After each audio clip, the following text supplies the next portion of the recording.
容我到春春旁边去沾一点吉祥之气啊！从你这沾点，我就在这边，你不用管我啊！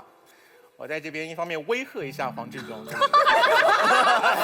看起来像对方辩手。你以为只有你会说来吗？我们今天的题目是：我们终究有一天会变成我们所讨厌的人，这是不是一件坏事？我方认为这不是一件坏事。我们活成了我们所讨厌的样子，是我们活错了吗？我告诉你们，不是我们活错了，是我们讨厌错了。我们这个讨厌呐，一点道理都没有，所以讨厌错了。如果你们听完了，觉得我们的确讨厌错了，那这就不是一件坏事，这根本就不是一件事儿。哎，北方话说这不是一件事儿，这就不是事儿啊！天上飘过5个字儿，这都不是事儿。啊，这就像你刚才所说的，天底下的事儿都是坏事。如果都是坏事儿，那就都不是事儿啊。所以怎么会搞出讨厌错这件事情呢？很简单，就是我自己常常在想，人是不是矛盾的啊？我就请问贵队辩友，你觉得人是不是矛盾的？人是矛盾，矛盾吗？矛盾，矛盾，分人。你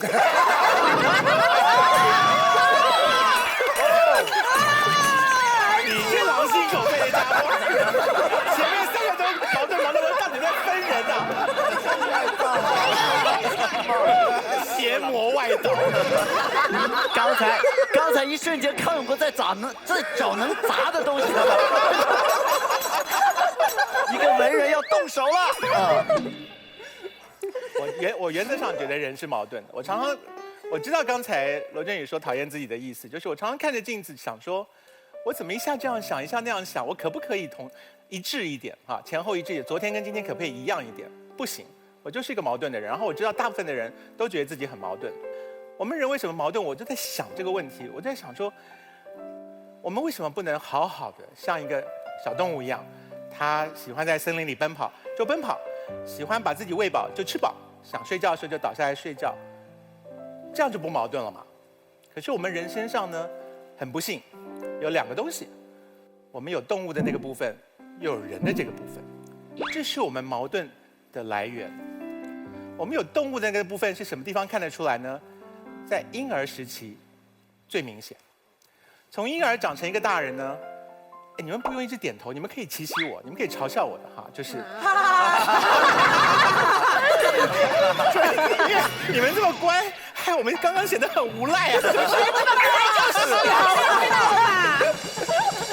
所以家里头有婴儿的人都能够认同，婴儿很原始。婴儿出生的时候大哭，然后肚子一饿就大哭，然后你喂他吃饱了他就睡觉，就这样。他生存下去的目的就是如此，他要长大。所以婴儿是最接近动物的状态。然后呢，他一步一步的长大成人。所以一个青少年在看婴儿的时候会觉得好可怕哦，这么没教养，就是肚子一饿就大哭，然后奶瓶一塞进去就安静，这是什么东西啊哈？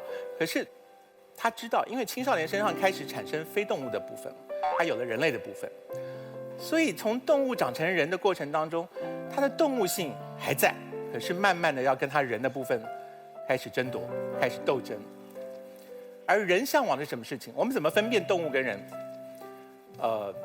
比方说我们会觉得人喜欢美，我们会觉得人喜欢文明的东西，我们会觉得人喜欢成就感，我们会觉得人喜欢一些抽象的思考，幸福、爱情、被别人记得，这都是我们人类很珍视而动物并不存在的感情。动物倒地一死，没有想说明天谁会记得我。动物不想立一个墓碑，在上面写着“此地长存一个热爱音乐的人”啊。然后动物也不在乎，爱情里面的这些嫉妒啊、脆弱啊都没有，它就是交配，然后繁衍后代。所以，其实从婴儿长成一个大人，是从一个动物慢慢的变成人类，然后越老，人会越在乎这些人的我的存在感、幸福感、成就感，以及是否被人所记得。所以贵方辩友在跟我们聊什么事情呢？贵方辩友在跟我们聊的就是，我们所讨厌的事情，是在我们动物时期所讨厌的事情，而我们变成人类之后，我们却以这个价值标准来检验我们自己。你的讨厌有何道理？你回想我们儿时，我们喜欢什么？我们看我们喜欢什么，我们就知道我们讨厌什么。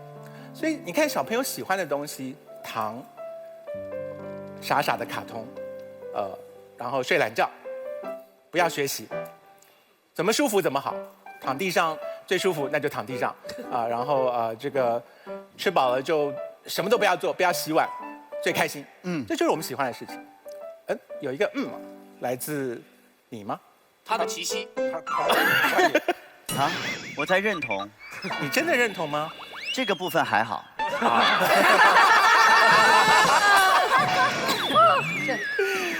我怕冷落了你。OK， 你选择这个位置很难不冷落我。那我就到你那边去一下。我好不容易看到你全体，你又给我一个背。所以呢，这个从动物转成人类的过程当中，我们采用的标准应该要转化。而现在各位跟我们聊的是我们小时候讨厌的事情。这个讨厌不会没有意义哦，这个讨厌是有意义的，它只是没道理而已。所以有意义的事情很多。我们为什么羡慕青春？青春的乐趣最大的是什么？青春的乐趣最大就在于我挥霍它，我不在乎，因为我不知道我拥有的是最珍贵的东西。青春的真谛就是无知。青春之所以爽，就是因为我们不知道，我们什么都不知道。我们对于自己拥有青春不知道，我们对于青春转眼即逝不知道，我们对于青春转眼即逝之后再也回不来不知道，然后我们对于我们不知道这件事情也不知道，所以我们是一个无知的状态。你要用无知的时候所讨厌的事情来作为标准，衡量你后来知识丰富之后所面对的人生跟世界，我觉得它肯定会出了一个落差，是你会造成自我的困惑又说不明白的地方。这就是我们两边现在在讨论的这件事情。所以青春的无知包括我们对于世界的无知，我们对于人生的无知，以及最重要的是我们对于自己的无知。我们是靠着一步一步长大，我们认识了何炅，我们认识了马东，他们每一个人都会帮助我多认识一点我自己，那是朋友的意义。然后我们成长了，我们更认识世界，我们知识变丰富了，就不再是那个无知的人。我们回头去看啊，我们无知的时候所讨厌的这些事情，虽然有意义，可是多么的荒诞啊！我变成了那个样子，是一件坏事吗？不是一件坏事，恭喜你们长大了。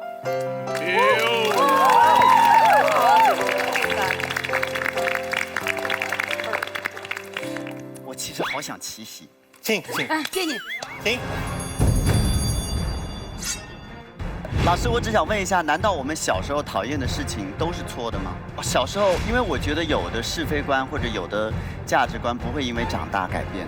比如说，我从小就讨厌说谎的人。啊。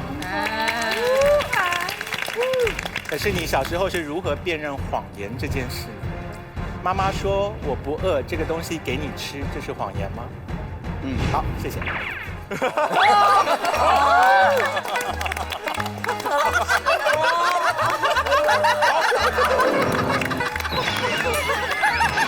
你有本事别走啊！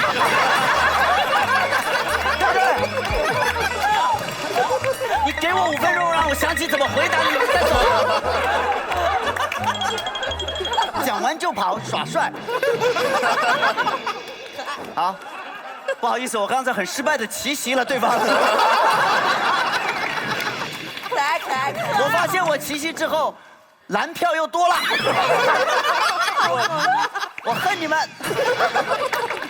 来，潇潇，你不要管他刚才怎么夸你啊，他那都是战术。如果我表现不好，我觉得才对不起康永哥吧。好，加油！好，你先别着急，你衣服上那是谁呀？一个摇滚乐手。现在又可以插话了是吧？哎，不要打断我啊！你又气我啦，烦人。我觉得康永哥刚才说到一个词儿，我觉得非常好。他说我们小时候都是无知的状态，这让我想起一句话，叫“无知者无畏”。我觉得小时候可能是无知的状态，可能是什么都不害怕的状态，但是慢慢长大了，我们变得怯懦了。我们开始害怕别人对我们的看法，我们开始害怕别人对我们的眼光，我们开始害怕自己做一些事情做不好。但是，你不觉得小时候那个无知的、无畏的那个小朋友，才是我们喜欢的那个状态吗？才是我们追求的状态吗？现在畏首畏尾的这个人，才是我们讨厌的那个人吗？然后康永哥刚才说，孩子像动物嘛。但是对我来说，我觉得成人更像野兽。而且康永哥说，你小朋友，你没有明辨是非，可能没有明辨是非，或者不知道如何区分好和坏。但是在我看来，我觉得孩子的眼睛其实是最能分辨好和坏的。相反，我们长大了，我们可能遇到一些事情，我们妥协了，就像小片里面说的，我们变得喜欢阿谀奉承，慢慢的，这些其实不是像康永哥说的，是用知识改变的，其实是被环境改变的。我觉得知识可以教育一个人，但是很难改变一个人的性格。在我看来啊，我觉得环境更容易改变一个人。好，你们可以鼓掌。这道题呢？我们讨厌的人我们最后都会变成自己讨厌的人，是不是坏事？其实这个句子里呢，最吸引我的是4个字：最后都会。我觉得最后呢，其实是意味着这是你命运的终点，没有转折；而都呢，是意味着每个人没有例外。我特别害怕看到这样的句子，就是好像告诉我，你命中注定一定会成为一个什么样的人，或者你一定会做一件什么样的事，这件事情是我不能接受的。就好像康永哥刚刚拿我举例，说我是邪魔歪道，已经有3个名门正派，你看邪魔歪道不也成了奇葩之王吗？对。所以我觉得对我来说，如果一个句子里有人告诉你最后都会的话，我觉得你要小心，因为这一定是一件坏事。谁能够窥探真理？我们大家都不是上帝，所以从这个词上，我觉得如果我们最后都会变成一个我们讨厌的人，是一件坏事。然后我想跟大家讲，最后了啊，我以前呢最讨厌的人，之前最讨厌的人，是我的3位前辈，3位奇葩王。为什么？因为我没拿到。那为什么我今天成为了他们之后，我觉得是一件坏事呢？因为累。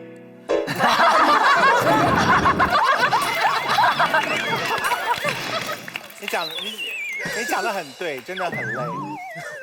长大是一个很累的事情。不要点头，不要点头，都是坑。分人。好了，那我们轮到我们反方的2辩，来，全林老师。全林老师值得肯定，目前为止都保持了风度，特别好。我只是不太会耍无赖而已。我内心想变成耍无赖的人，我做不到。哎呦，这样显得我很卑鄙啊！我觉得这是一种技巧和能力，我没有掌握而已。这样我就容易接受了。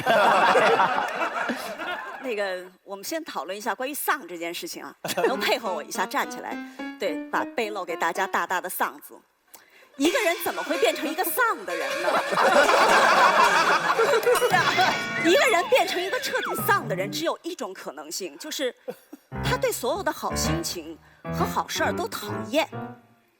那么，如果他变成了他终将讨厌的人，这命题一转，就是他会拥有所有的好心情和好运气。一个人变成了有好心情和好运气的人，是一件坏事吗？我不理解这个事情。第二，如果我们终将都成为我们讨厌的人，这是一件坏事吗？一般辩题里不会出现绝对的肯定，比如说终将都，它代表的不是一个事实上的全部，因为没有任何选题可以说事实上的全部，它代表的是一种人在年轻时候的恐惧，每个人都有过。说等到我们长大的时候会变成那样吗？那等到你稍微年纪大了一点之后，你可能会问自己说，我现在是我年轻时候讨厌的样子吗？你会问。拿到这道选题，我就问自己了。我问来问去，我觉得我挺喜欢自己的，我不讨厌。好，那我倒回去看，我就在我的头脑里去做了一条时间隧道。咱们奇葩说4年了，这个时间隧道就4年，我穿回去，穿到4年之前，有一个4年以前的我，通过这条隧道，哗啦，看此时此刻的我，他不知道过程，不知道中间发生了什么，他会什么感觉？我突然觉得4年前的我，看此时此刻的我，3个字：惊、疑、恐。总之，这个我不是那一刻喜欢的。要不是他就是我的话，我必须得说挺讨厌。为什么？3个很重要的标志。第一个，每天跟人谈钱；第二个，成天跟人开会；第3件事情，穿成这样。所以你想，那我回过头来。我们再来说这3件讨厌的事情。每天跟人谈钱。4年前的我为什么会讨厌这件事情呢？因为第一，我不需要想钱的事儿。在原来的平台上干活，钱有没有钱，有多少钱干这活，我不需要想。更重要的是，钱这事儿在当时我想了也没有用，跟我没关系。那现在呢？第一，每天跟人谈钱是我的本分，投资人嘛，就该跟人谈钱。第二，钱这事儿想了有用。所以你们看，我那会儿讨厌钱吗？我不讨厌钱，我只是讨厌谈了钱而没有用，我讨厌谈钱。因此，我变成了我讨厌的那个人吗？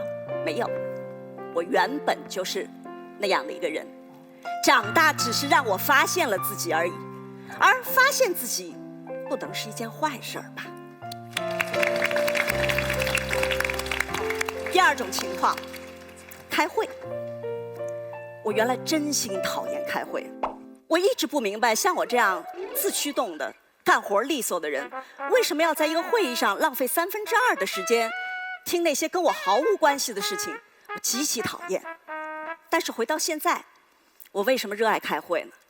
因为我作为领导，我一个人要面对好多人，开会就是最节省我的时间、最有效率的事情。所以好，4年前和4年之后，什么改变了？位置改变。你突然会发现，位置改变了之后，一个人好坏的标准是会改变的。如果好坏的标准改变了，谈什么是一件坏事呢？就是标准变了。第3件事情，我穿成这样，因为我相信你们一定会说，无论是跟人谈钱还是开会，是我主动求变，而有很多的变，似乎是被迫的，被环境、被别人逼成了那样。但穿成这样，我也是被迫的。那对我来说，这意味着什么呢？意味着成年人世界有一个非常重要的标准，叫做只要你想得到什么，都是有代价的。我想在这个舞台上让大家喜欢，这就是代价的一部分。这就是成年世界的标准。就好比说，你拿2块钱去买了一个苹果，苹果很好吃，你很喜欢，但你钱包里一定会少2块钱。你不能一边吃着苹果，一边拿出钱包说，少2块钱，我们的钱包里终将少到2块钱，这是一件坏事啊。这个逻辑不通啊，我不能接受。还有，如果4年前看今天，我会觉得这个女人在这样一个舞台上胡说八道，是一个哗众取宠的事情。但是，我今天要站在这里，别说4年了，就是这一季奇葩说，我得说，我觉得我变成了一个更好的自己。为什么呢？我们拿一个简单的事情来说，我一直认为，我是一个在坚决捍卫这个社会多元观点的人。在我原来的工作里，在我长期的人生观当中，我都这么想。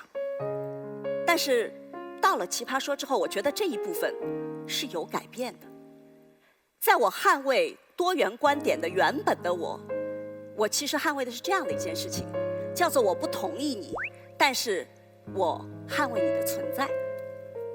其实暗地里隐藏了一句话，叫做跟我不一样的人，我不用看得上。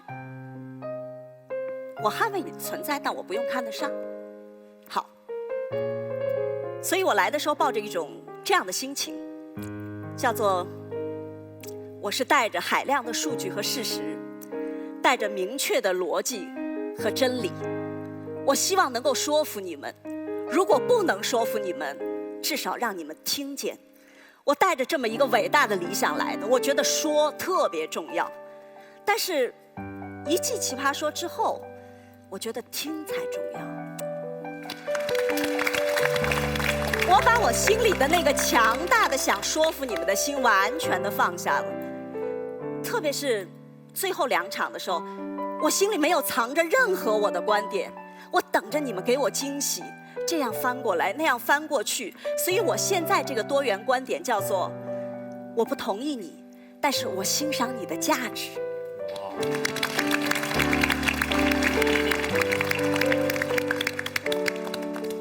4年前的我，通过时光隧道看现在的我，也许会充满了不理解和不喜欢。4年后的我，通过这条时光隧道去看4年前的我，我理解。而且我特别感谢一件事情，就是那会儿的我，可能有很多不知道的地方，但是我保留了一个特别珍贵的事情，叫做好奇心和开放的心态。如果我一个40几岁的人，还在允许自己不断地变成其他人，那你们为什么那么着急，就去确定什么是讨厌的事情？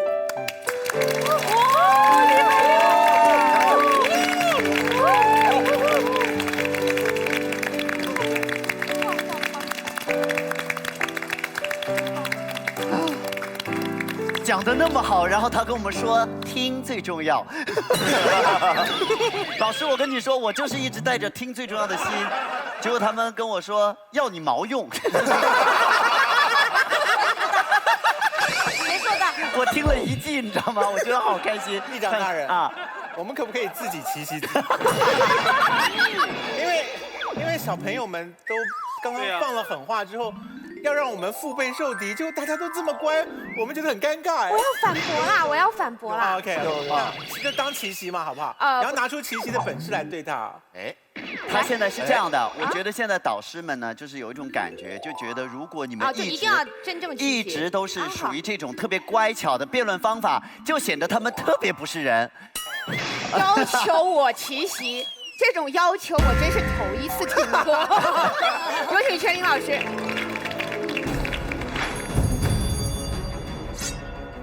全老师啊，你说你现在更会听了，更能理解别人了，更欣赏多元的价值观了。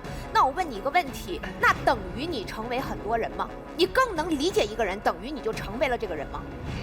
不能啊。对。对。所以您讲的理解、开放、包容，都是指我允许别人成为我最讨厌的人，甚至我不再讨厌他，但不等于我成为我最讨厌的人。不是的。我们回到我们刚才那个思想实验当中。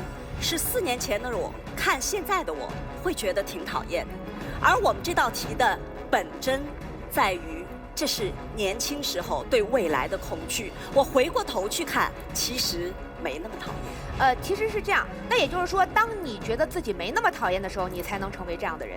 你也不能一边讨厌着自己，一边成为那样的人，是吗？讨厌是以前，讨厌以后的恐惧。而不是现在讨厌现在的自己。好的，我的问题问完了，谢谢。其实没太听懂。我会在陈词的时候解释这件事，好，来，我们欢迎薇薇来。其实刚才我齐全林老师那个点啊，可能康永哥和何老师都觉得，哎，我咋没太听懂？你干嘛非要问这个呢？理解了、包容了，你不就成为了你最讨厌的人，还接受了他吗？不是，我们生活中有很多人。叫做我道不同不相与谋，但我尊重你的选择。刚才全林老师也提到了，我没有同意你，但是我认可了你的价值。所以全林老师全篇的论述在讲一个什么样的故事呢？人长大了会变得很包容。废话。为什么这是一句废话啊？有的人越老越不包容。因为人长大了会变得很包容，不等于你愿意成为自己最讨厌的人，因为你再包容也会有你讨厌的人，并且你不愿意承认他。我现在知道一个人如果是什么感觉啊？我可不可以回到那边去？如果一个人能包容自己讨厌的人，那他爱的人又有什么价值呢？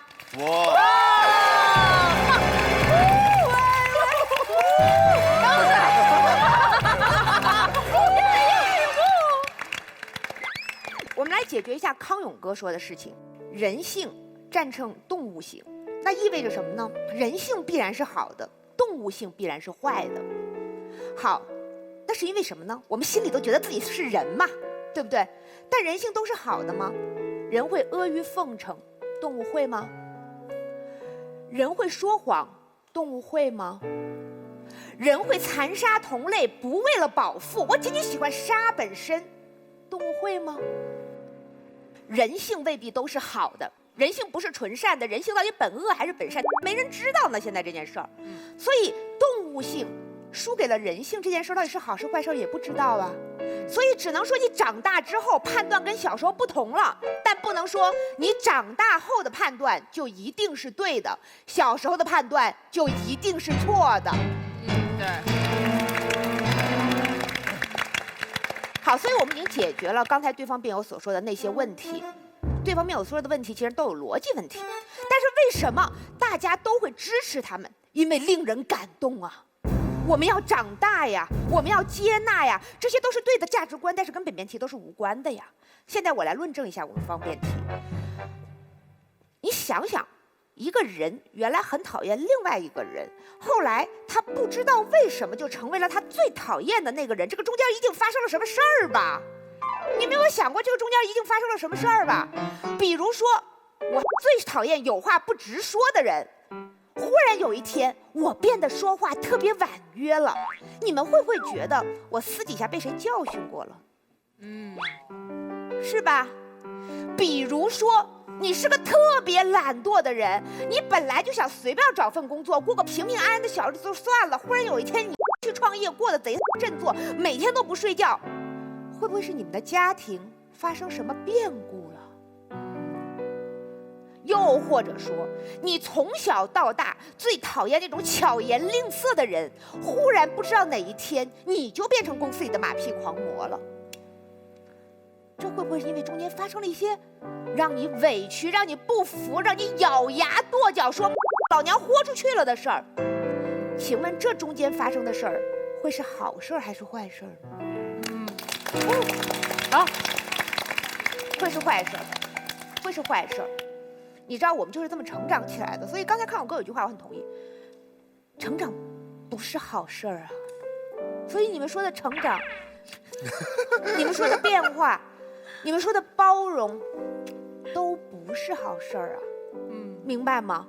人为什么会成长啊？因为当个小娃娃怎么样啦？不行了，没有人愿意抱你了，没有人为你找食儿了，这个时候你就会逼自己长大吧。如果没有外界的压力，谁不想永远当个天真的孩子呀？所以长大是一件被迫的事情，而被迫的事情有没有可能是一件好事儿？不是。但很多人，我知道你们可能会说，不是啊，可是我变得更成熟了。那你就要论证，成熟也是一件好事儿啊。可是成熟是一件好事吗？成熟只是一件让我活下去的事儿而已啊。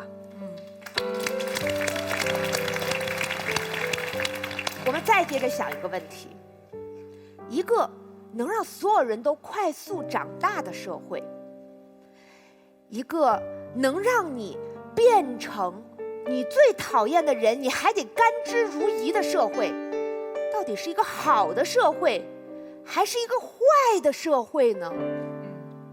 我觉得索马里的孩子，战乱地区的孩子，他们长大最快。你们有没有看过有一些图片，就是小小年纪7、8岁就拎起了枪，10来岁就已经上过战场杀过人了？他们成长的最快，他们变成了自己最讨厌的人，被屠杀的人最后变成了屠杀者。但是这种是因为社会的问题吧？你能说他们所存在的社会是一个好的社会吗？不是吧？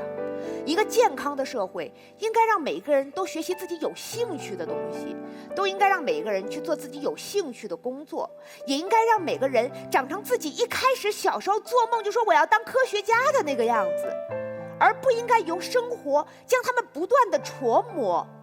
如果这个社会在建造的是一个又一个螺丝钉，而不是人本身的话，那我想问一个问题：这个社会是好的社会还是坏的社会呢？而如果逼着你变成最讨厌的社会是一个坏的社会，你凭什么会觉得你生活在这个社会里是一件好事儿呢？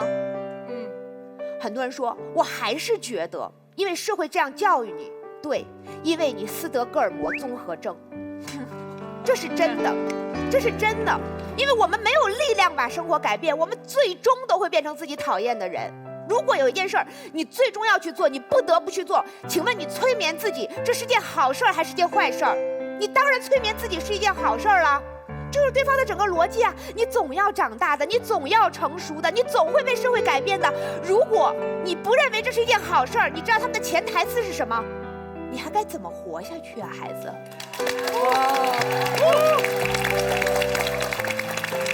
所以，我10000个理解对方，我10000个理解对方，甚至我们在进行价值倡导的时候，我会提对方那样。为什么？因为生活的重担把你压弯，因为生活的刻刀将你雕琢，因为生活的潮水向你压来，你会理解那些在海底沉睡的人，他们的不得已，你会成为他们的一员。那个时候，我允许你自我催眠说睡在海里挺好的。可是，如果你还有一丝清醒，如果你还有一丝勇气，如果有一个瞬间你觉得自己还年轻，还能跟生活磕1秒钟，我建议你想一想，这是件坏事儿。也许我们可以抗争一下。好，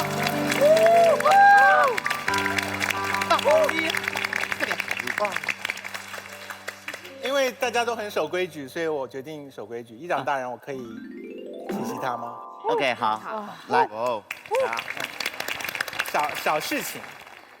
刚才你讲到说，当天下的小朋友都说我要做一个科学家的时候，我们能不能够让这个社会变成一个让他们长大之后可以自由地发挥天性，而成为一个科学家的世界？我有听到这句话，我有没有听错？不一定每一个小朋友都说要科学家，但是他们一开始立下的誓愿，就算改变，也是因为他们的喜好变迁而改变，而不是因为这个社会说呸你不配而改变。你觉得有多少小朋友小时候说过我要当消防员或者太空人？我觉得蛮多的。对，他们后来没有当消防员跟太空人，是因为这个社会给了他一个耳光，说呸你不配，还是因为他比较认识自己了？我觉得很多真的是社会给了他耳光，告诉他你不配。当消防员是这样的，你知道考消防员有多难吗？是。我知道当太空人也非常难，所以要经过很多的考验。所以很多小时候我们之所以许愿，我们将来要当太空人或者是消防员，可能是因为当时我在看某一本书，或者我听说了某一个故事，而不是因为我对我自己很有认知才许了这样的愿望吧。不是，其实人被迫认知到自己的无能，恰恰是命运的残酷。你给了我这样的梦想，你却没有给我这样梦想的能力。所以不是社会赏了他一个耳光，是命运告诉他你就是做不到。所以我的整体立论是2层的：第一层，社会是无情的；第2层，命运是无情的。无情不表示是坏事，对吧？不，如果你生活在无情的社会和命运之中，就是一件坏事。我的立论比秋晨更悲观，我觉得人成长就是一件坏事。我认为无情不是坏事，我认为虚假的滥情给别人失望的想象，那才是坏事。谢谢。不是说好的是表演赛？马东老师，我觉得显得我们前一段好轻浮。马东，你表演，我们赛。来，欢迎马东。我决定跟你们好好相处，所以你们也不会打断我，对吧？分人。好，这样。马薇我就不说了，因为省得他奇袭我。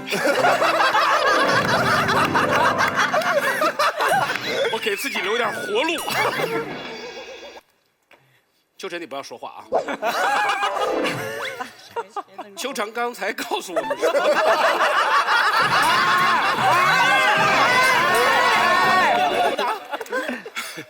秋晨刚才告诉我们说，马薇帮我奇袭他。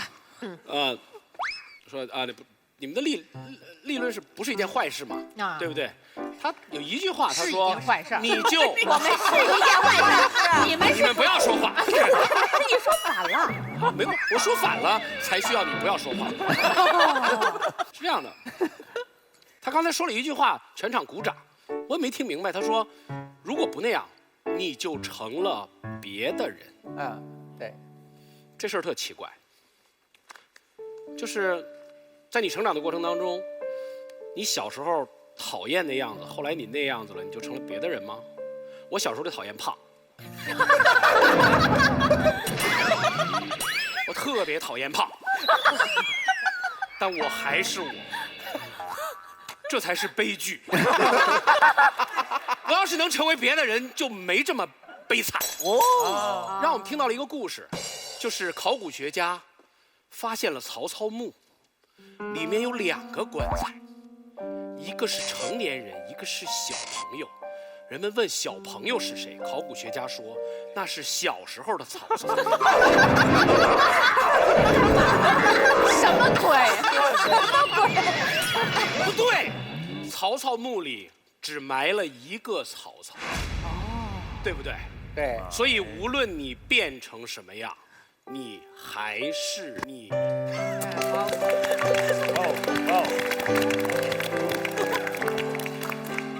潇潇跟我们说，他喜欢无知者的无畏，因为那是他少年时候。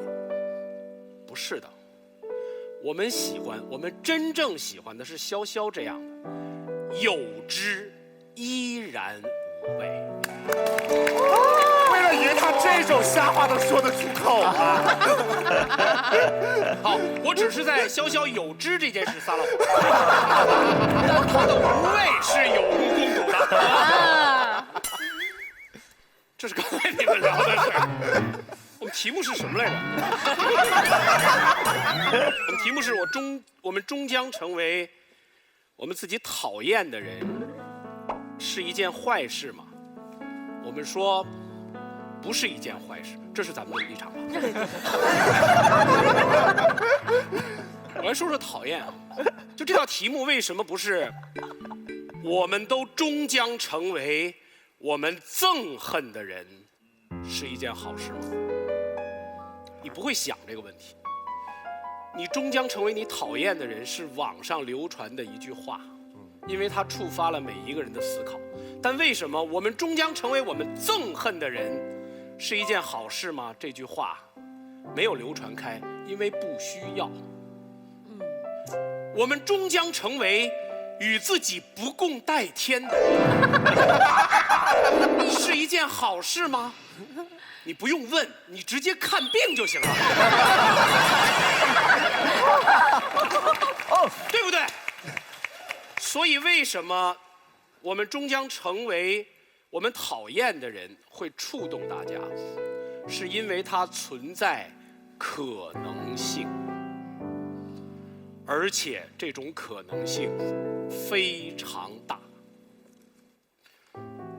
我们老说讨厌，讨厌，什么是讨厌？我说的是讨厌，潇潇说的是讨厌。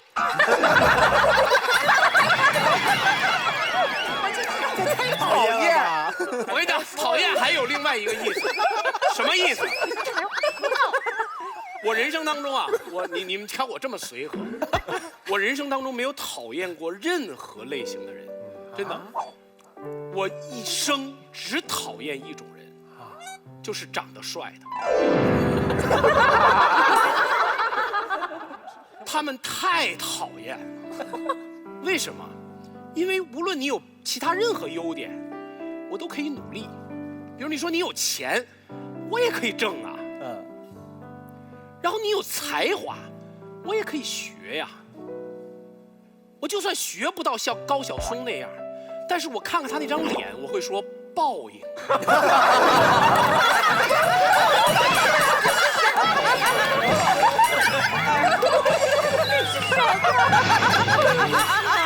对吗？人家不在你奇奇大对呀，你这奇奇大大他没法回应。但只有一种人是真讨厌，就是长得帅。你拿他没办法，而且追不上。我只讨厌这种人，但是我说我讨厌那个的时候，是我达不到，对吗？你在你单位里面，你讨厌心机，你会不会有一点是达不到啊？因为你达不到他所得的好处。你讨厌绿茶，你这时候往你的左手右手看一看，有没有绿茶？所以，如果讨厌这个词儿有这么多不同的情景和情境，那我们为什么要把它局限在这个立论里呢？我们审视过讨厌可能发生的各种情况吗？我们审视过讨厌随着时间变化也会变吗？所以讨厌，你嘴里的讨厌是经不住时间考验的，这是第一点。第二点，这道题目叫什么来着？终将成为。你知道这里面有一个重要的区别，是我听罗振宇老师的《得道》中间有一个薛兆丰的经济学讲座，特别浅白，却又很深刻。他讲到经济学研究的是什么？经济学研究的是事与愿违的学问。为什么？因为事与愿符合我们所有人的心理预期。因为我们希望好人有好报，我们希望坏人受惩罚，我们希望犯罪的人被抓到，但世界不完全这样。所以我们所有人心里面对于事与愿符有一种巨大的惯性。我们会发现事与愿违是一件天理难容的事儿，但很可惜，经济学告诉我们，天下发生的事与愿违的事儿太多了。薛兆丰老师底下留言里面讲到一个例子，英国殖民印度期间，眼镜蛇太多，毒蛇，所以他们要把眼镜蛇干掉或者数量降下来，就悬赏，谁杀的眼镜蛇多，就给谁奖励。一条蛇，比如说卖多少钱，就你可以政府来收购。结果是什么？眼镜蛇更多了，为什么？因为家家都在养眼镜蛇。所以这就是一个政策出现的时候所得到的结果是事与愿违的。所以整个这道题其实是一个事与愿符还是事与愿违的话题。你只能站在一个时间节点上去想象这个话题，你没有办法去跨越，或者你可以想象跨越，那个时候你必将遇到讨厌是什么，我会是谁，我永远这样吗？因为那时候你站在了时间的长河上。我们需要的就是这样的一个眼光去看待这道题目。但是有一个好消息，就是即便你变成了你讨厌的人，你还可能会接着变。马薇薇刚才问孩子啊，你怎么活下去啊？活这个字儿是3点水旁的，它是流动的。什么叫活着？就是你还会变化。厉害！我从小就喜欢《红楼梦》。我们小时候受的教育告诉我们，《红楼梦》是一部伟大的现实主义作品。扯，怎么可能呢？它名字都叫《红楼梦》，它不因为写油盐酱醋和家长里短，它就是现实主义作品。曹雪芹在整部《红楼梦》里最喜欢的是什么人？姑娘，对吗？他最讨厌的是什么？婆子。所以姑娘要写死，因为只要她还活着，她就会变成婆子。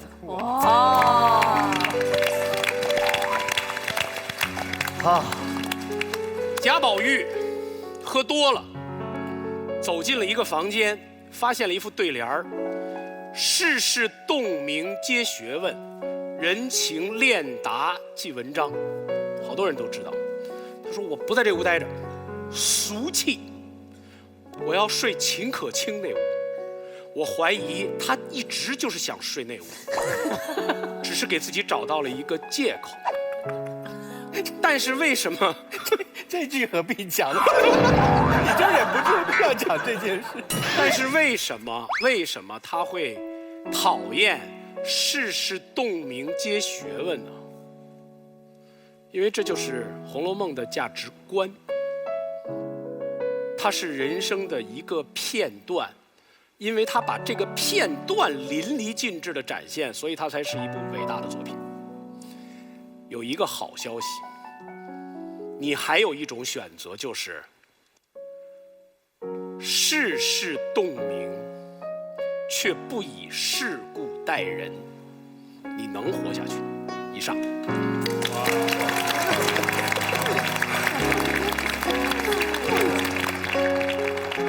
来，执中。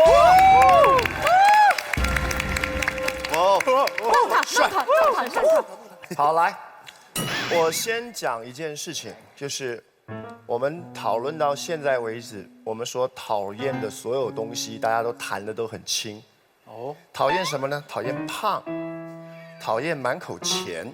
刚才马老师说讨厌帅，马老师还特别把这个讲出来，就是把讨厌的东西他都讲得很轻，他还特别做个区隔，讨厌跟憎恨不一样。为什么要这么做？因为他怕我们讲很重的东西，对不对？他怕我们讲真正很重的东西，他在做一个防线，额外在做的第二条防线叫什么呢？憎恨跟讨厌有不一样的地方，在于讨厌的这些事情真的可能会发生，可能性很大，咱们才讨论；那种不可能的，不讨论。我讲一些可能会发生的，我们也讨厌的，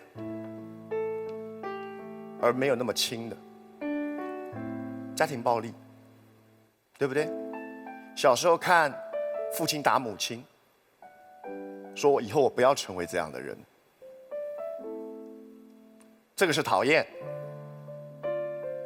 长大了以后，家庭暴力的这种轮回有没有可能会发生？很有可能会发生，并不是危言耸听。多年媳妇熬成婆，我当媳妇的时候，受婆婆折磨，想说你怎么可以这样对我？我也是人家的女儿。长大以后熬成婆了。这种事情有没有发生？常常发生。重男轻女，很有趣的，重男轻女里头的受害者是什么？是女生。可是当她长大了以后，好多重男轻女的都是妈妈，是婆婆。他们活成了自己当年最讨厌的人。而我搜寻刚才前面所有老师所讲的话语里，我找不到什么话能够帮他们辩护。你要告诉我什么呢？因为你当年讨厌错了。人是矛盾的，青春无知，你长大了，标准会改变嘛？这是得到一些东西的代价。哦，你发现了你自己，你要用哪一句来为他们辩护？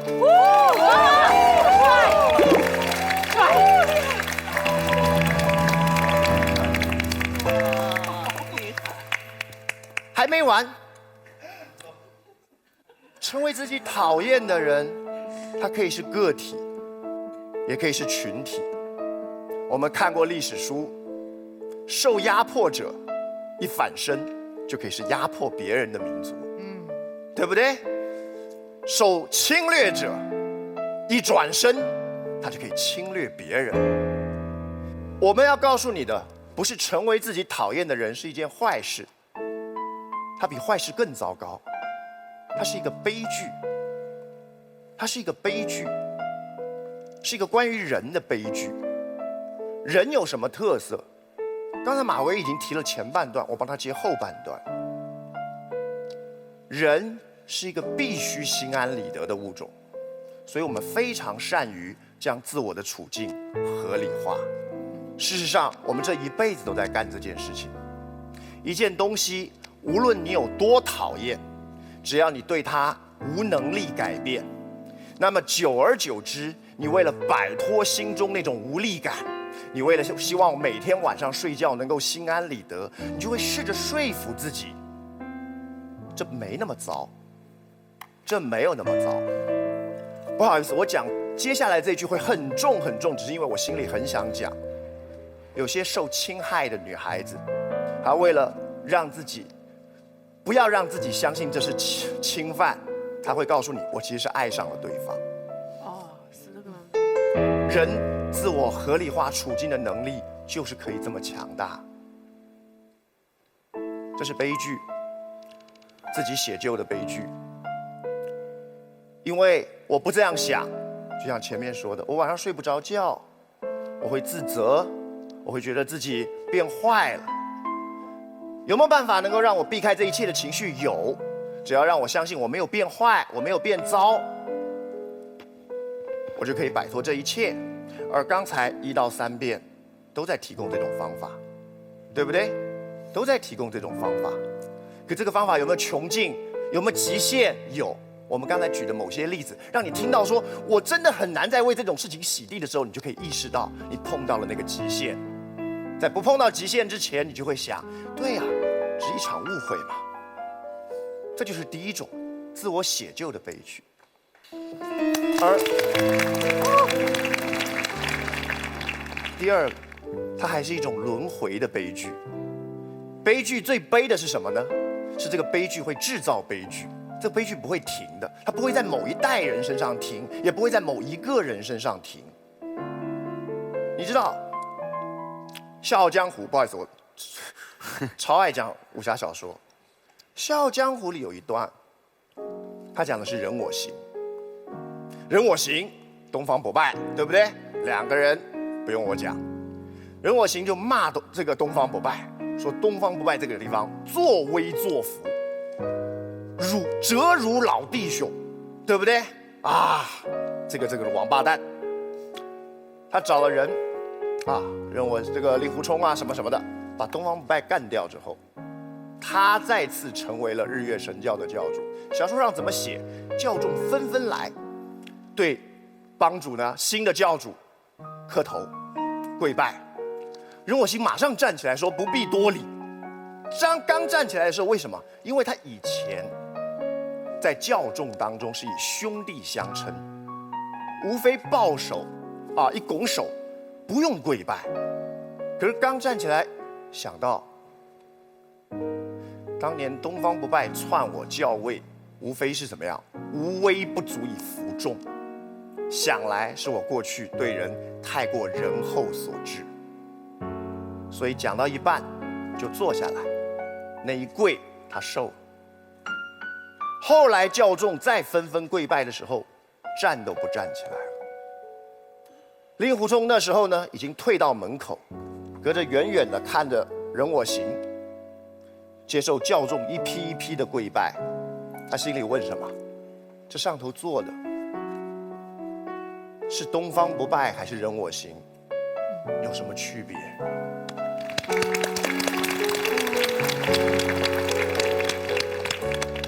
人我行，他找到了解释这不是坏事的理由，他就坐下了。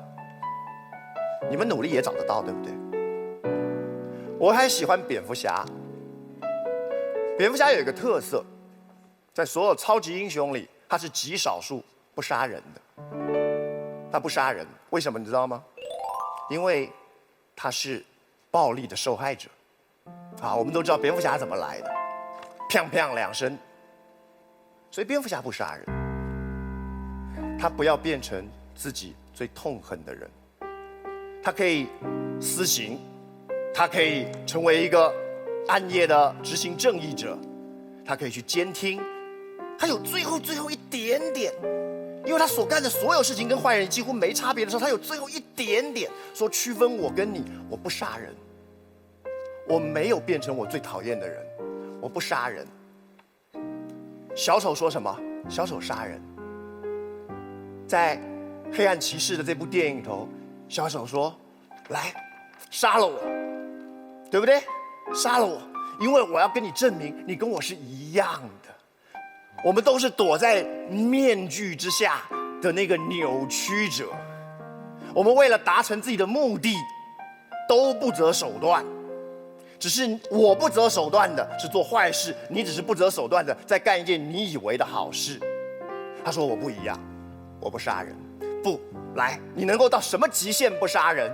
我把好几百个人绑架在游艇上，只有我能救他们的时候，你只要杀了我，他们就能救。杀不杀人？杀不杀人？”他一直在逼他这一点。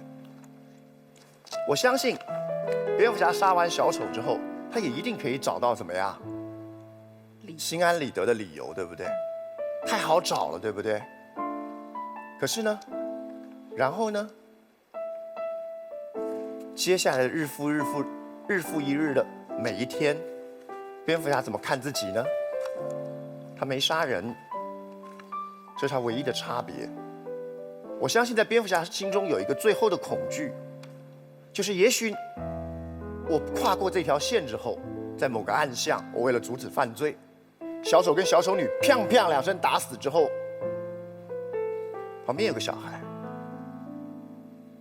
他看到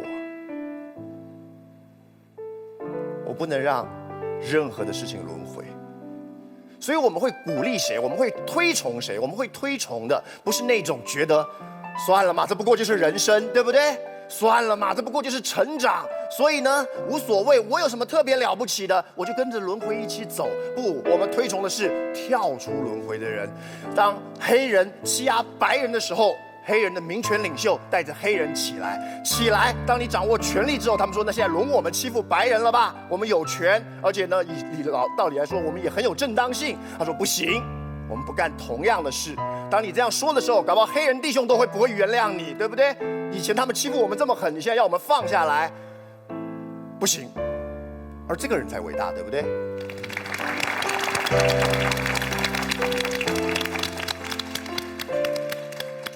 而再然后呢，这个悲剧还是荒谬的。什么叫荒谬的？刚才前面的几位他们在讲悲剧的时候，他们用了一个技巧，叫做搞不好你小时候讨厌错人了，对不对？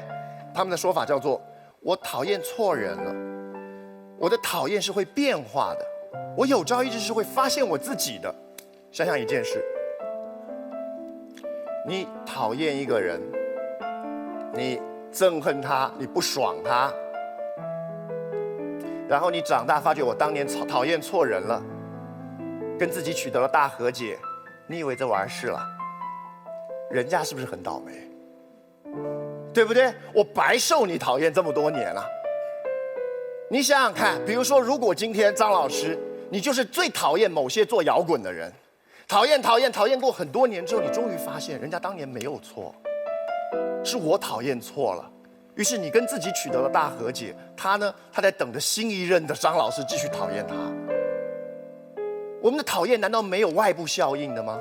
我们的讨厌不会让某一个人心碎，我们所发出来的某一个讨厌的文字、某个抱怨，我们在旁边跟他碎碎低语的时候，我们的讨厌不会伤人吗？然后现在你说不好意思，讨厌错了，不过这不是件坏事啦，我至少找到我自己了。他呢？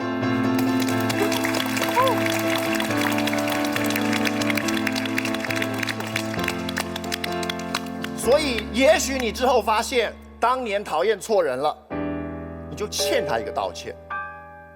可是你来得及跟他道歉吗？来不及了，对不对？事情也过了，对不对？伤害也造成了，对不对？那你有一件事情可以做，就是认知到这是一件坏事。不要这么轻易的原谅自己。人是善于自我合理化的，人是善于原谅自己的，人是善于轮回的动物，而这一切就叫做悲剧。你知道悲剧最悲的是什么吗？如果对我而言，什么叫一件坏事？一件坏事最糟糕的，不是这件坏事被做成了，而是他居然取得了好事的名义。一个坏蛋，我小时候以为他们最大的胜利是打败了好人，不对，坏蛋最大的胜利是他居然自居为好人。这件事情到底错在哪里？错在你把一个悲剧，为了你的心安理得，逼着把它当成喜剧看。你看着自己的改变，看着自己的媳妇，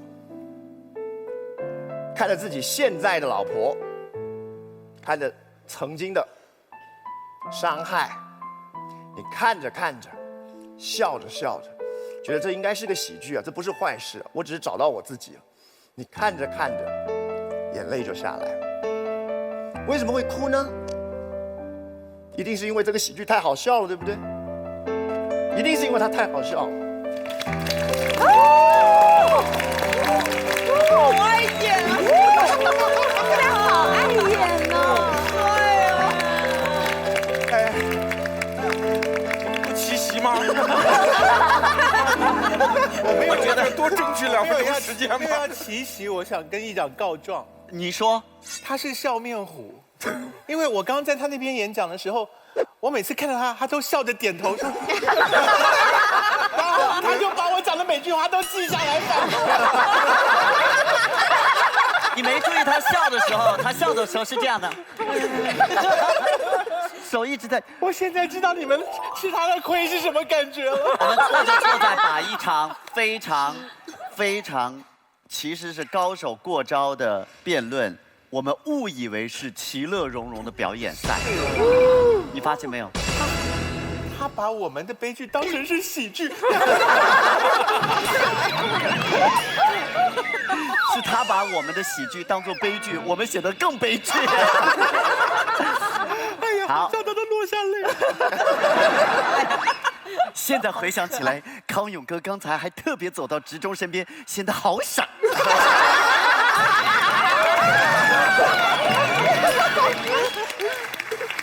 好，最后是罗老师的发言，他的位置很重要，您去哪儿说？我就站在我的位置上。哦，刚才在我们那个休息室里，我问马东，我说如果对奇葩说好，这场我们应该输还是应该赢？他说导师阵营应该输。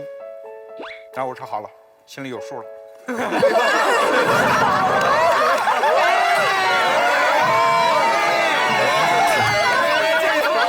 赢了，显得上面好的不是这是真话，因为我也听到了，我在旁边也听到了。然后马东跟了一句：“不要输得太难看。”哎呀，这就是我接下来要做的事情。先请教一个问题：植中老师是第几届奇葩王？第三届。第3届。幸福。刚才奇葩说第3届奇葩王指责我方一个问题：你们避重就轻，说什么帅，说什么自己的一点意念的变化，说真正的那些最可怕的事情，家庭暴力，自己从一个屠龙的小孩变成一条恶龙。好，我们不妨把植中老师的这个逻辑接着往下推。我们借用张泉灵的那个时光隧道，10年后，我发现罗胖、罗振宇在深牢大狱，妻离子散，堕落不堪。我变了，这能是一件好事吗？第3届奇葩王把我方推到了这样一个境地。他在讨论堕落，我以为他把你推进大牢呢。过瘾了吧？这足够不避重就轻了吧？但是江湖名门正派的缺陷就在这儿，它不如邪魔外道的地方就在这儿。贵方便有新晋奇葩王，给你上了一课。他告诉你，本辩题最重要的4个字是什么？叫都会变成。哇，终将变成。所以，个别发生的，不是全称判断的堕落，不在我们今天讨论的话题。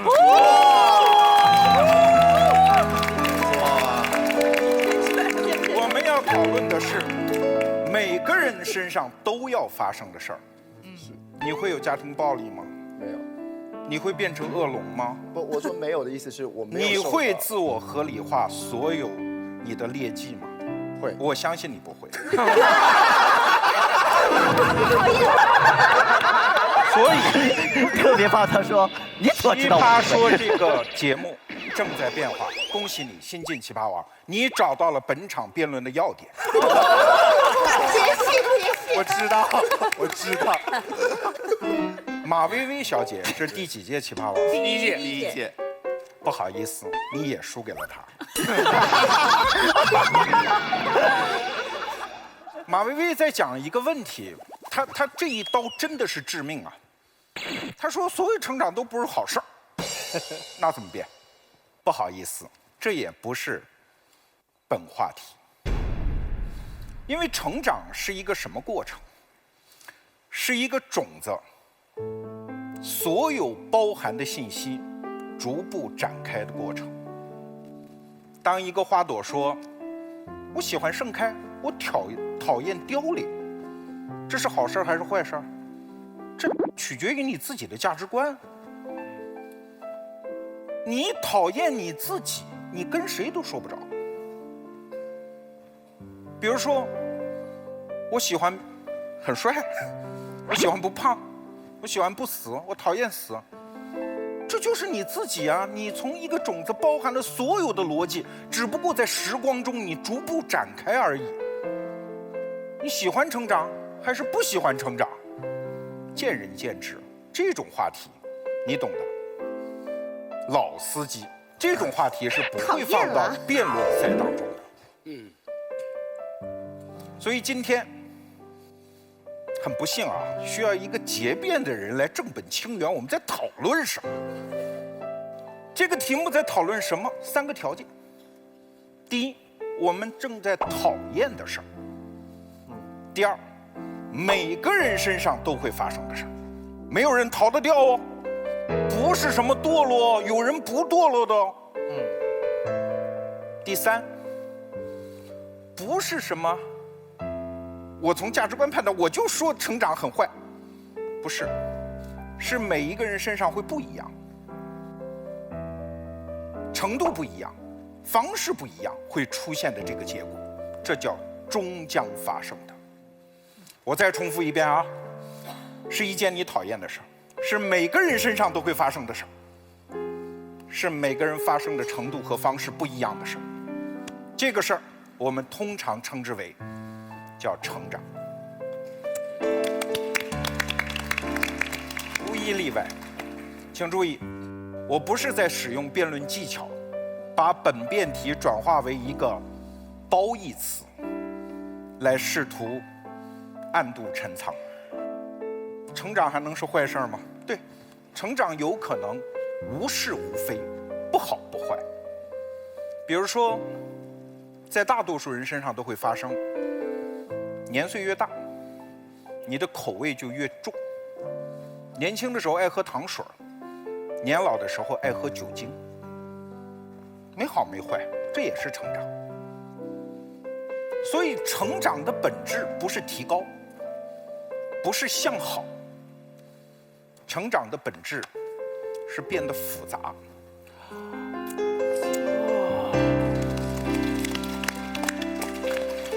成长的本质是变得更复杂，复杂嘛，当然就掺杂进来一些你原来不喜欢、不讨厌的很讨厌的东西。好，那接下来我们来看看一个人是怎么成长的。我们自小读书明理，我们自小做作业、听老师的话，我们和挚爱的亲人生活在一起。这个过程大概有10几年，这是人类这个物种非常独特的一个阶段。你从来没有见过动物有所谓青少年时代，对吧？人类有幼态持续，为什么？就是要给你一个很长时间的教育期，完成什么任务？完成你主观世界的建立的任务。基本上你走进世界之前，你当一个年轻人之前，什么叫是非，什么叫善恶，全部这些词儿你全有了。一个像蹦蹦这样的小女孩哪儿呢？参加奇葩说没有任何问题，所有的词汇她全会。更年轻的女孩也可以，主观世界建立完成。这就是为什么很多老人在跟年轻人说话的时候，很快会陷入叫理屈词穷的状态。我没有办法告诉你主观世界能描述的更多东西，但是我知道你不对，所以老人到最后只能颤巍巍地说：“你活到我这岁数，你就懂了。主观世界是完整的了，是非善恶，对方辩友刚才坚持的一切，在你走进社会之前全部坚持。然后呢？然后有一个词儿来了，叫成长。成长的过程是什么？请注意，下面这句话特别重要。今天我就是辩输了，这句话也重要。成长，就是你主观世界遇到客观世界之间的那条沟，你掉进去了，叫挫折；爬出来了，叫成长。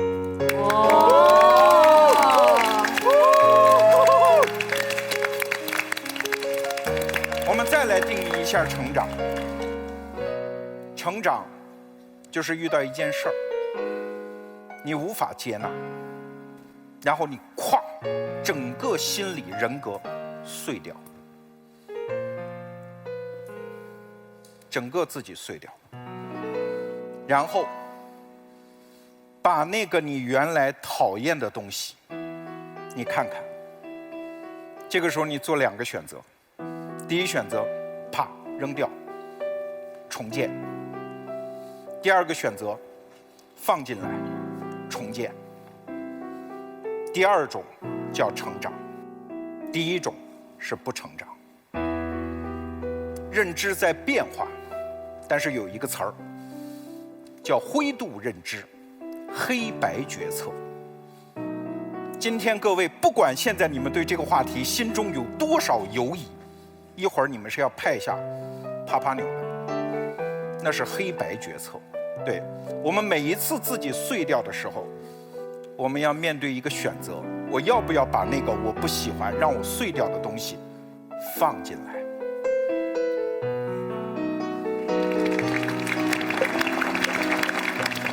有的人选择不放进来。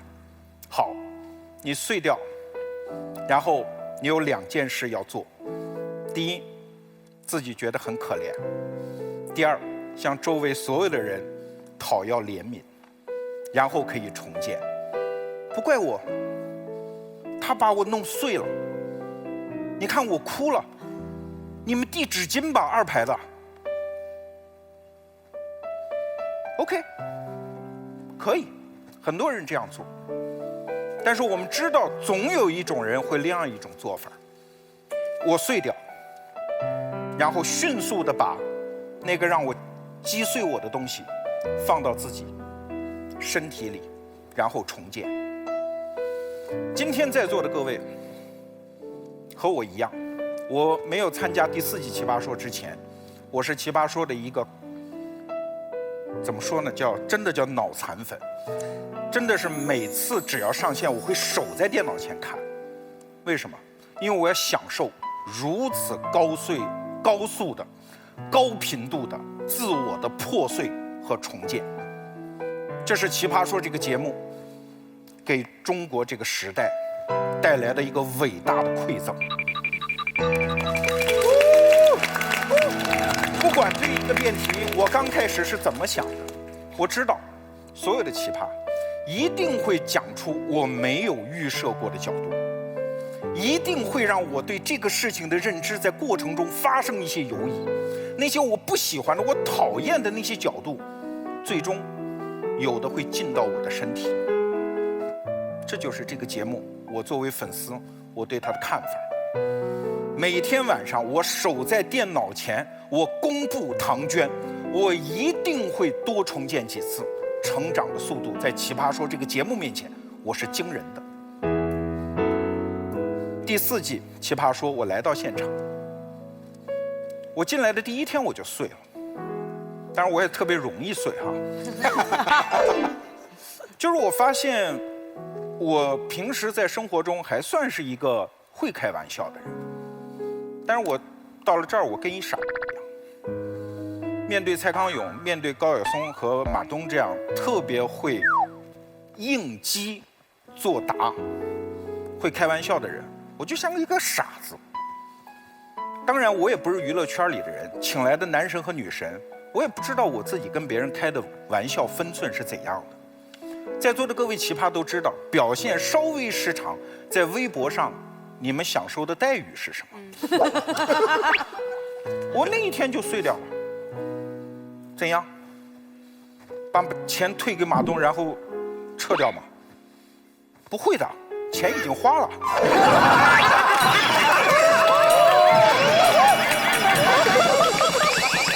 没有机会退的。那当然，我还有第2个办法，就是马东、蔡康永、何炅都是流氓，我正人君子，我当然要不苟言笑，我不参与他们这么低劣的讨论。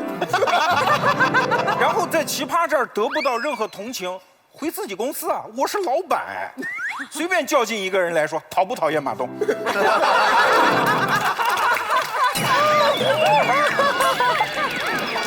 这是第2个办法。但是没办法，我这么优秀的人只能采取第3个办法，就是我碎了。什么让我碎的？我看一眼，那个我不熟悉的东西，我讨厌的东西，让我难受的东西，摊在一地，每一场都不一样。那个东西，我会临走，音乐结束，站起身形，我用一双大家看不见的手趴在地上，把那些东西摞起来，装到自己身体里。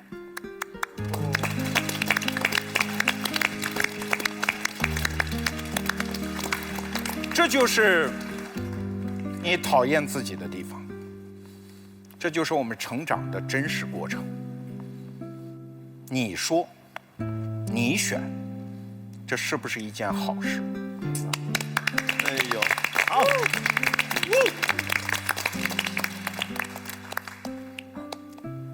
一季节目结束总得来句鸡汤。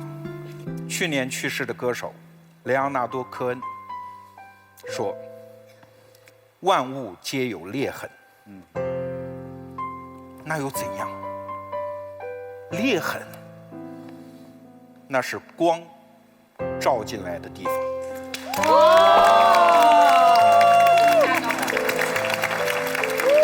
好高级！没想到您一个知识分子也这么煽情。罗老师，您拿手敛碎片的时候，我后面拿簸箕在吃。我咪咪碎，但我好开心。好，其实两边今天虽然是打着嘻嘻哈哈的表演赛的旗号，但是依然贡献了非常多高级的、让我们碎片化的观点。谢谢你们。所以，因为是表演赛，所以我们的赛制非常的简单，也没有什么结论，也没有第二排，没什么。观众们直接来锁票。来，各位，如果更加喜欢我们4届奇葩之王的表现，按红键；喜欢导师们的表现，按蓝键。各位，请选择。3、2、1，停。好，先不揭晓结果，我先来问问春春，今天你碎了吗？有点儿，有点儿。对，因为我其实我觉得我自己是一个挺坚持自己观点的人，算是一个挺轴的人，而且我一直认为就是说，我应该要成为我自己想成为的人，我不会因为很多东西去妥协。但是我觉得，今天老师提供给我的思维，我是不是局限了我的某一些方面？我是不是没有那个裂痕，没有让更多的光照进来？所以我觉得对于我来说是一个受益匪浅的一个命题。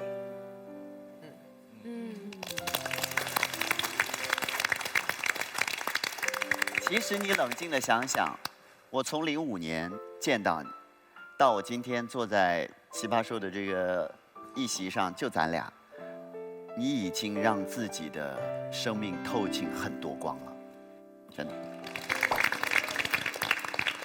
揭晓结果之前，我也说过我的想法。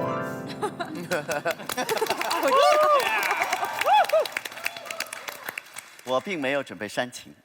你要站在哪儿啊？啊？在哪儿？就在这儿，没有，我只是准备像马东那样，找一个那种特别感人的开头，然后念广告。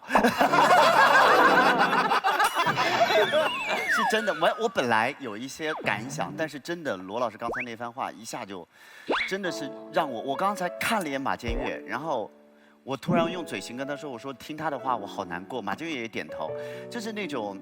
就是面对成长的，每个人都会有无奈嘛，甚至有恐惧。但是罗老师刚才说到最后，真的是让我觉得特别，心里觉得特别温暖，特别有安全感。后来我突然想，我40多岁，我在马建岳身上找这个感。我真的是一个把自己保护得太好的人。我说我念旧，我长情，但其实我一直在我自己熟悉的工作岗位上，做着20年不变的事情。来奇葩说真的是我觉得学到特别多东西，所以我特别感谢。我从一开始的时候，我学着马东念广告，我念得特别不好。中间大家注意到有一段我交给马老师，因为我觉得我必须这么爱这个节目，我必须让喜欢这个节目的每一个人都得到他们想得到的一切。比如说你喜欢马东东念广告，那就让马东来念。所以这一季有很多时候是马老师在帮我讲，其实这是议长的工作。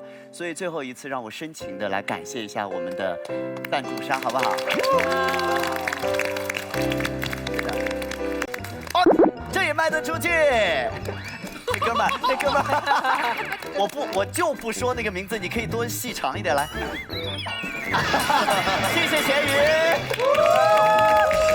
玩的不够大，别喝美年达。所以呢，这一季我玩的这么大，我们大家都值得今天晚上庆功的时候多喝一点美年达。也记得用吃嗨了喝嗨了不如看嗨了的爱奇艺 VIP 来锁定我们的节目。同时要告诉大家，我们下一季的奇葩大会的选角已经启动了。如果想要来到这个场合，而且是坐在上边，不是坐在下边，那么就赶快来报名。不管你是不是真的那么会辩论，只要你有想表达的东西，都可以跟我们来分享。屏幕下方是我们的参与方式。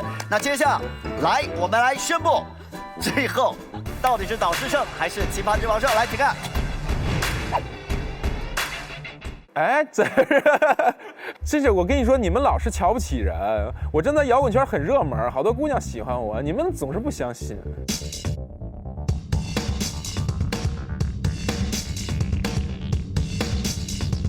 我这2年觉得活得不刺激。奇葩大会是一次冒险，有未知，还有各种可能性，还有意思。刺激还是安全感？我就去刺激一把，我觉得刺激更重要。安迪沃霍不是说过吗？我们每个人都有机会成为10分钟的超级明星，可能